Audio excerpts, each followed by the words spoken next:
வணக்கம் தோழர்களே, நான் மதியன்.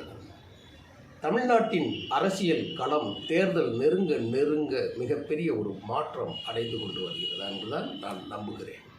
ஆனால் அதற்கு தக்கவாறு நடக்கக்கூடிய கள அரசியலும் அரசியல் கட்சிகள் நடத்துகின்ற விதமும் வாக்காளர்களை கரப்ஷனாக்குவதற்கு உண்டான வேலையை தொடங்கிவிட்டார்கள் என்பதாகவே கருதுகிறது. முதல்ல பார்த்தீங்கன்னா, அரசியலில் நாங்கள்லாம் சின்ன குழந்தைகளாக இருக்கிற பொழுது பள்ளி மாணவர்கள் தாண்டி கல்லூரி இளைஞர்களாக மாறுகிற வரை அரசியலின் தன்மை அப்படியே இருந்தது. தலைவர்கள் வருகின்ற பொழுதும் மிகப்பெரிய ஆளுமைகள் வருகின்ற பொழுதும் அதற்கான கூட்ட தயாரிப்புகளும் அந்த கூட்டத்தை கேட்பதற்காக ஓடி திரிந்த வயது காலங்கள் எல்லாமே கண் முன்னால் வந்து போகிறது. ஆனால் நேற்று 2 தலைவர்களோட பிறந்த நாள் நிகழ்வு. ஒன்று, தற்போது ஆட்சி நடத்தி கொண்டிருக்கக்கூடிய திராவிட முன்னேற்றக் கழகத்தின் தலைவர் மு.க. ஸ்டாலின் அவர்களின் 72வது பிறந்த நாள் விழா தென் சென்னையில் நடைபெற்றது. இதில் துணை முதலமைச்சராக இருக்கக்கூடிய உதயநிதி ஸ்டாலின் அவர்களோட அமைச்சர் பதவியில் இருக்கார்ல, உதவி முதலமைச்சராக இருக்கக்கூடியவர் துணை முதலமைச்சர் பதவியில் அவர் இந்த பொறுப்பில் இருக்கிறார். விளையாட்டு மேம்பாட்டுத்துறையில் அவர் இருக்கிறார். அந்த விளையாட்டு மேம்பாட்டுத்துறையில் துணை முதலமைச்சர் இருக்கின்ற காரணத்தினாலேயே தமிழ்நாடு முழுவதும் ஒரு விளையாட்டு அணி ஒன்றை உருவாக்கி அதை பிரபல்யமாக படுத்தி கொண்டு வருகிறார். அப்படி ஒரு நிகழ்ச்சி தென் சென்னையில் நடக்குது. தென் சென்னையில் நடக்கக்கூடிய 4 முக்கியமான ஆளுமைகள் வர்றாங்க. ஒன்று, K.N. நேரு, முக்கியமான அமைச்சர். 2வது, தமிழச்சி தங்கப்பாண்டியன், அந்த தொகுதி MP வர்றாரு. 3வது, கலைஞரின் மகனச்சாட்சியாக அறியப்படக்கூடிய தயாநிதி மாறனோட முரசொலி மாறனோட பையன், அவரும் வர்றாரு. 4வது, மா சுப்பிரமணியன், இவரும் வர்றாங்க. இந்த 4 பேரும் நடந்த நிகழ்ச்சிக்கு இயல்பாகவே சென்னையில் கூட்டம் வரும். சென்னைங்கிறது திமுகவின் கோட்டை என்று அந்த காலத்திலிருந்து பேசப்படக்கூடிய இந்த அரசியலில் அவர் கொடுத்த அறிவிப்பு தான் நம் மனதை மிகவும் வருத்தமடைய செய்கிறது. என்ன செய்கிறாங்கன்னா, கூட்டத்துக்கு குவார்ட்டர் கொடுத்ததைப் போல, பணம் கொடுத்ததைப் போல இப்போ அடுத்த கட்டத்துக்கு நகன்று இருக்கிறார்கள். மக்களை கரப்ஷன் என்று சொன்னேன் இல்லைவா, அந்த லெவலில் என்ன சொல்கிறாங்கன்னா, கூட்டத்துக்கு வருகிற நபர்கள் எத்தனை பேரோ நீங்கள் அமர்ந்த நாற்காலியை எடுத்துக்கொண்டு சென்று விடுவீர்கள். உண்மையிலேயே இந்த செய்தியை பார்த்தவுடன், செய்தியாக படித்தவுடன் நம்பவா வேண்டாமா, இல்லை நாம் எந்த அரசியல் களத்தில் இருக்கோம் என்பது உண்மையிலே ரொம்ப வருத்தமாக.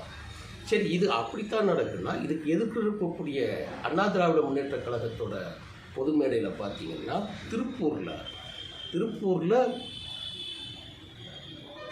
பொள்ளாச்சி ஜெயராமன், ஊத்துக்குளிங்கிற பகுதியில் பொள்ளாச்சி ஜெயராமன் நடக்கிறாரு.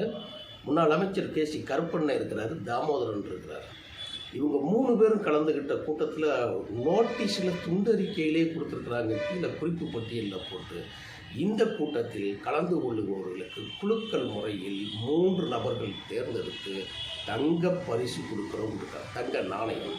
அது போக மீண்டும் 300 நபர்களுக்கு வீட்டு உபயோகப் பொருளை கொடுக்குறேன்னு சொல்லி கூட்டத்தை சேர்க்குறாங்க.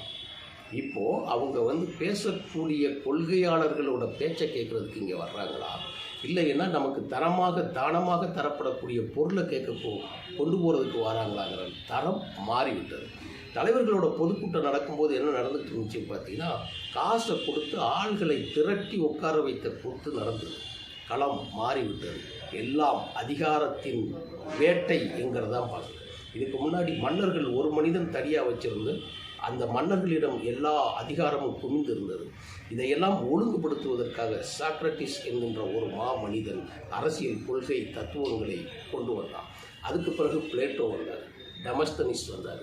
இந்த தத்துவவாதிகள் எல்லாம் ஒன்று சேர்த்து அவர்கள் கொள்கைகளை எல்லாம் படித்து நம் மக்களுக்கு தோதான ஒரு காரியங்களை செய்ய வேண்டும் என்று அலெக்சாண்டர் முதல் உலகத்தின் பல்வேறு நாடுகளில் இருக்கக்கூடிய தலைவர் மீண்டும் 18ஆம் நூற்றாண்டில் ஒரு மாபெரும் புரட்சிக்கு சொந்தமான, உலகில் மாபெரும் மனிதனாக, மகத்தான மனிதனாக, இன்னும் 1000 ஆண்டுகளுக்கு 10,000 ஆண்டுகளுக்கு பேசப்படக்கூடிய மனிதனாக கார்ல் மார்க்ஸ் தோன்றினார். அவருடைய தத்துவத்தின் அடிப்படையில் உலகமெல்லாம் பிரச்சாரங்கள் நடந்தது.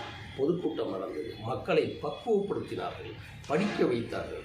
அப்படியெல்லாம் நடந்த ஒரு அரசியல் வெகு விளைவின் காரணமாக இங்கே சமுதாய மறுமலர்ச்சி நடந்தது தோழர்களே. ஆனால் தமிழ்நாட்டில் இப்படி உட்கார்கிற சேரையும் வந்தவங்களுக்கு பரிசு பொருளை கொடுக்கக்கூடிய அரசியல் இப்போ தான் நமக்கு புதுசாக இருக்குது. இது எங்கே கொண்டு போய் நமது இளைஞர்களை கொண்டு போய் விடுமோ என்கின்ற பதட்டத்தில், பயத்தில் தான் உண்மையிலே உங்களிடம் பேசிக்கொண்டிருக்கிறேன். இதை பார்க்கக்கூடிய தோழர்கள் ஒரு 10லிருந்து 100 பேரோ, அந்த 100 பேர் 1000 பேரோ, 1000 பேர் 10,000 பேரோ ஏதோ ஒரு கருத்து ஒருவரின் மூளையை சலவை செய்யும் என்றால் இதெல்லாம் நம்ம யோசிக்கணும். இந்த மாதிரி கூட்டங்களையும் இப்படி நடத்துகிறக்கூடிய அரசியல் கட்சிகளை முற்றிலுமாக புறக்கணிக்க வேண்டும். அதைத்தான் நான் இங்கே வேண்டி விரும்பி உங்களிடம் கேட்டுக்கொள்கிறேன் தோழர்களே. நன்றி, வணக்கம்.